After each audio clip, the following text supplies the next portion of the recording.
Hey guys, welcome back to the channel. What's the good news? What's the good news today? Monday after Mother's Day, but I'm still celebrating. I want to show you guys a very cool amphibian. What I call a stealth frog.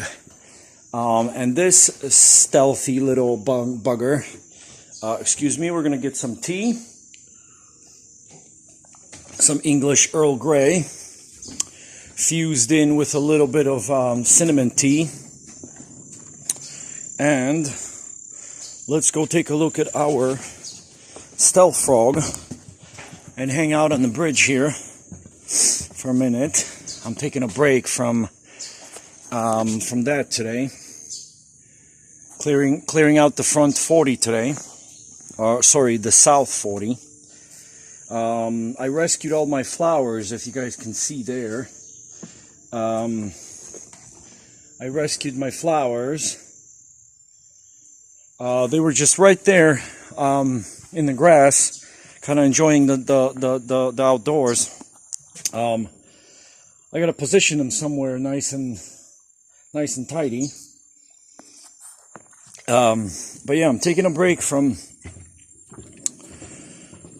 chopping out the South 40. So thanks for you guys. Thanks for joining me. But I wanted to show you guys this stealthy little frog. It's hiding right above my hammock. As you can see, my chilling place there. Let me put my tea down and me mapacho. So, without further ado, let's get a little stick so we can wake up this little froggy and tell her this is not the place to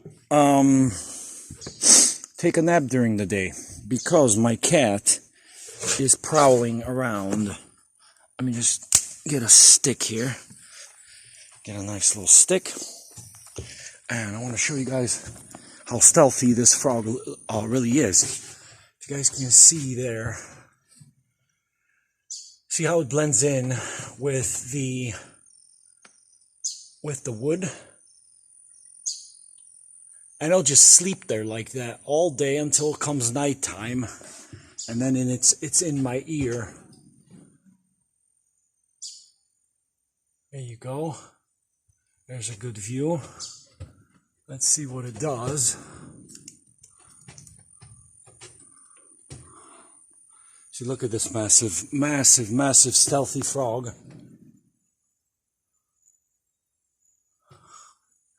If you guys like amphibians, this is the ticket.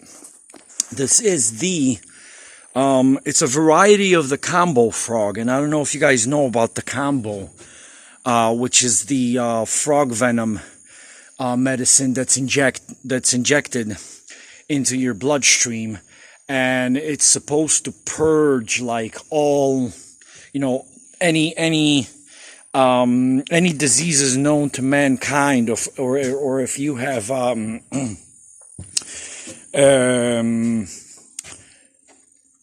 if you have any like terminal diseases or any diseases that exist, supposedly, I mean the science is still out on that.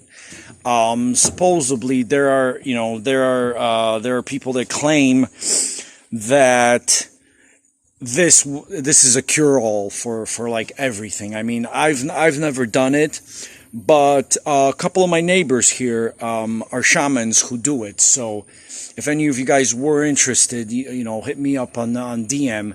But this frog here is the distant cousin of the I think it's called the Medusa bicolor. Is its scientific name, which is very bright, sort of like neon green, and so it's a strikingly looking. I mean, it's a strikingly attractive frog.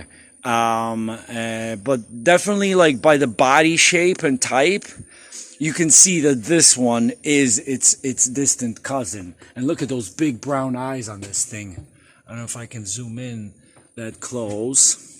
I wish I put the camera the other way. But look at those big brown eyes. Beautiful creature. Let's see. I want you guys to see it walk.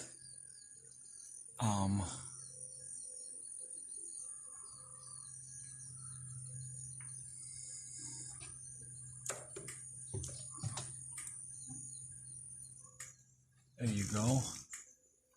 See, it's a very stealthy little froggy. See, I can see right away it's already letting out some kind of a venom.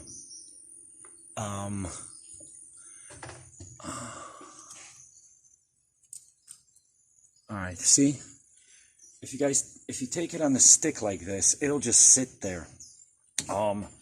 Because of course these frogs are aware of, these species of frogs are very much aware of the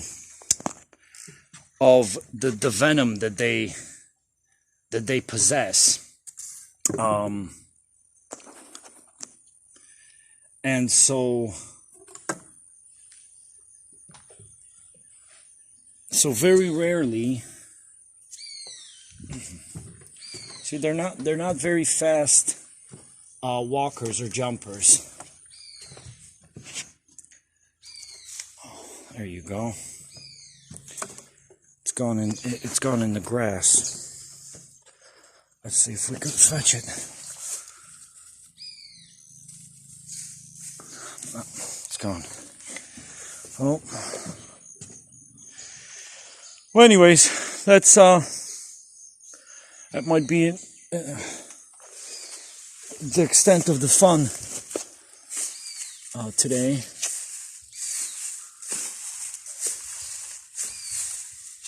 Yeah, it's very stealthy. It went in right in the grass,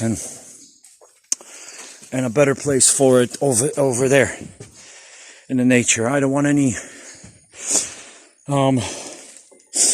anything happening to my cat because he's a bit feisty, and he can sometimes strike something without knowing what it is. Because when he was a very young kitty, I was chopping out some grass in the front 40, in the north 40 there, and the kitten was chilling with me because at those times I didn't really want to leave it here by himself in the kitchen, because you never know, with little kittens they attract all sorts of snakes.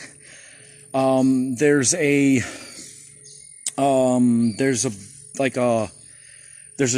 an Amazon jungle hawk, which is called the gabilon.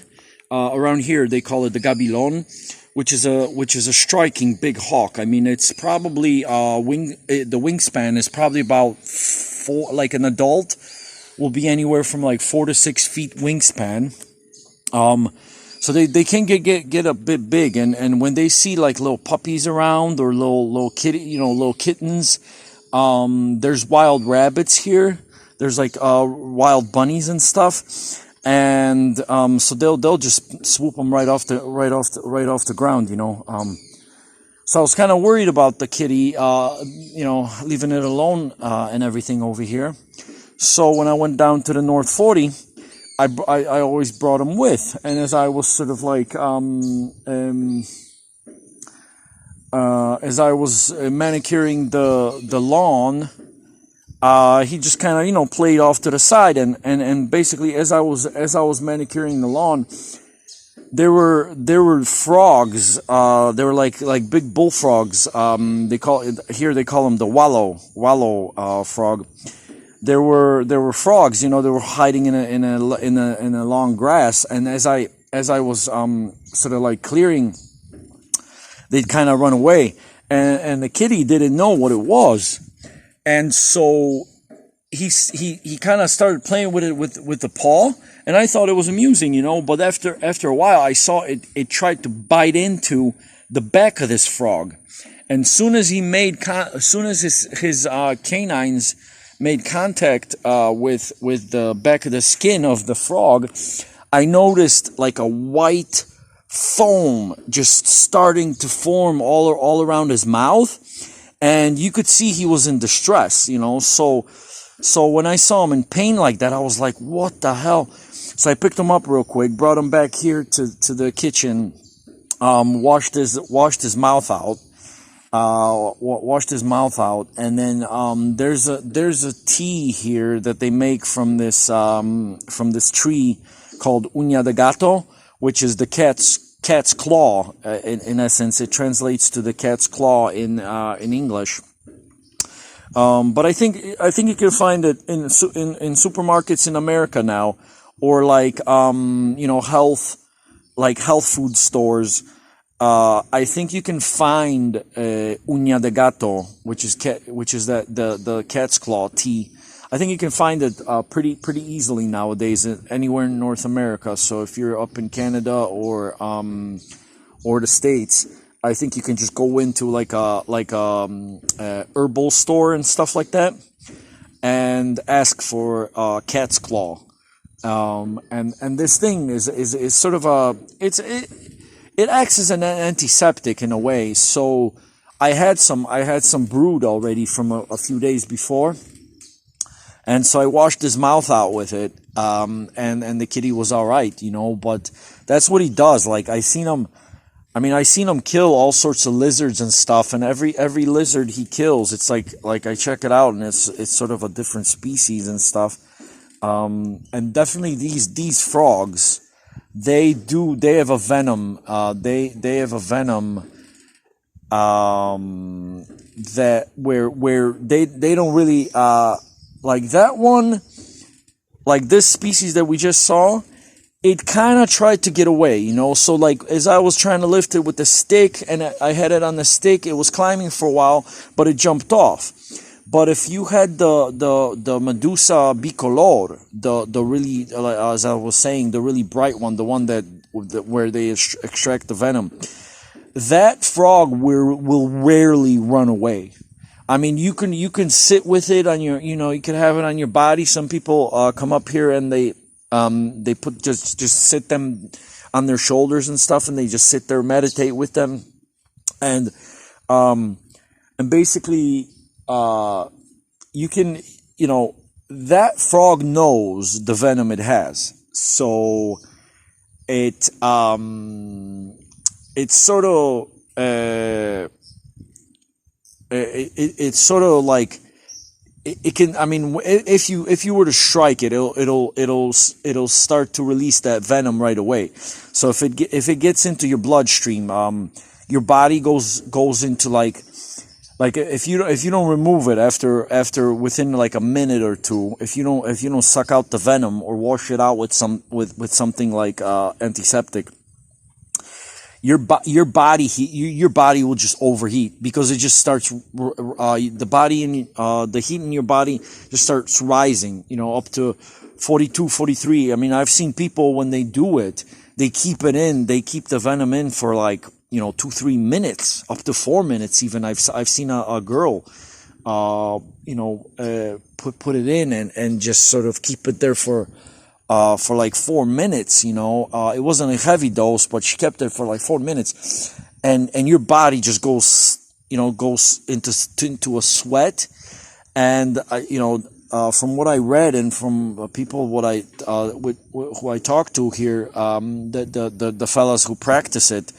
The shamans, they said that your body goes to like a temperature of like 42, 43, 44 degrees Celsius, which is like, I don't know, like 103 or 104, maybe 103 or 104 maybe in Fahrenheit. So your body temperature can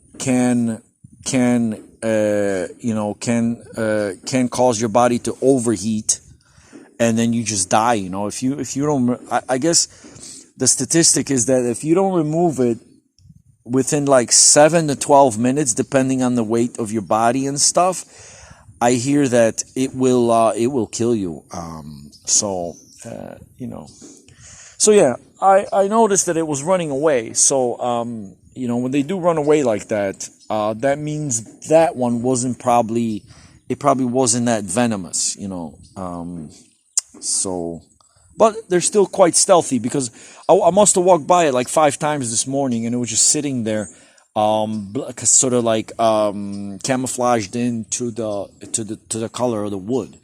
But yeah, now it's better. It's better. It's off into the grass. Nobody will hopefully bother it today, including my cat. So thank you guys for tuning in. I'm gonna have my tea break. I'm gonna have my mapacho, and I'm gonna continue working on the South 40. So hasta la ciao ciao. Bye for now. Over and out from the Amazon. Thank you for tuning in again.